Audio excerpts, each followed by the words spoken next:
অবশেষে সমস্ত জল্পনার অবসান ঘটিয়ে প্রকাশ্যে এসেছে স্টার জলসার আরও এক ব্র্যান্ড নিউ ধারাবাহিক তেঁতুল পাতার প্রোমো। কিছুদিন আগেই প্রকাশ্যে আনা হয়েছিল এই ধারাবাহিকের প্রথম ঝলক, যদিও সেই সময় খানিকটা সাসপেন্স বজায় রেখেই প্রকাশ্যে আনা হয়নি নায়ক নায়িকার মুখ। আসলে স্টার জলসার এই ধারাবাহিকের প্রথম প্রোমো ছিল অ্যানিমেশনের উপর তৈরি, তবে এবার সামনে এলো তেঁতুল পাতার আসল ঝলক। জল্পনাকে সত্যি করে স্টার জলসার এই ধারাবাহিকের হাত ধরেই ছোট পর্দায় আবার কামব্যাক করলেন জনপ্রিয় অভিনেতা গৌরব চট্টোপাধ্যায়। আর এই ধারাবাহিকে তার বিপরীতে রয়েছেন অষ্টমী খ্যাত অভিনেত্রী ঋতব্রতা দে। গৌরবকে শেষবার দেখা গিয়েছে স্টার জলসার গাছচড়া ধারাবাহিকে।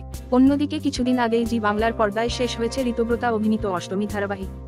তবে এবার এই নতুন সিরিয়ালের হাত ধরে দর্শক পেতে চলেছেন গৌরব ঋতব্রতার নতুন জুটি।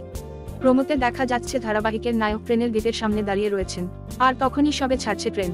এমন সময় বিয়ের সাজে দৌড়ে দৌড়ে ট্রেন ধরতে আসছেন নায়িকা। আর ঠিক ট্রেন ছেড়ে দেওয়ার আগেই নায়ক হাত বাড়িয়ে দেওয়ায় সে যাত্রায় আর ট্রেন মিস হয়নি নায়িকার। এরপরেই দেখা যায় নায়িকা যতটা বকবক করে নায়ক ঠিক ততটাই চুপচাপ থাকে। নায়িকা একনাগারে বকতে থাকায় বিরক্ত হয়ে ট্রেনের কামরার মধ্যে এসে বসে পড়েন নায়ক। কিন্তু নায়িকার থামার নাম নেই। নিজের বিয়ে ছেড়ে পালিয়ে এসে সেই বিয়ের খাবারই ট্রেনের লোকজনকে নিজের হাতেই পরিবেশন করতে শুরু করে দিয়েছে নায়িকা। এমনকি নায়কের দিকেও সেই খাবার বাড়িয়ে দেয়, কিন্তু নায়ক তখন বিরক্ত হয়ে যায় আর রেগে গিয়ে চিৎকার করে ওঠে। নায়িকা তখন দম ছেড়ে বলে, যাক বাবা তাহলে আপনি বোবা নন। এরপর দেখা যায় ট্রেন থেমেছে শিমুলপুরা নামের একটি স্টেশনে, আর স্টেশনে নেমেই আবার নায়কের সাথে ধাক্কা খেয়ে পড়ে যায় নায়িকা।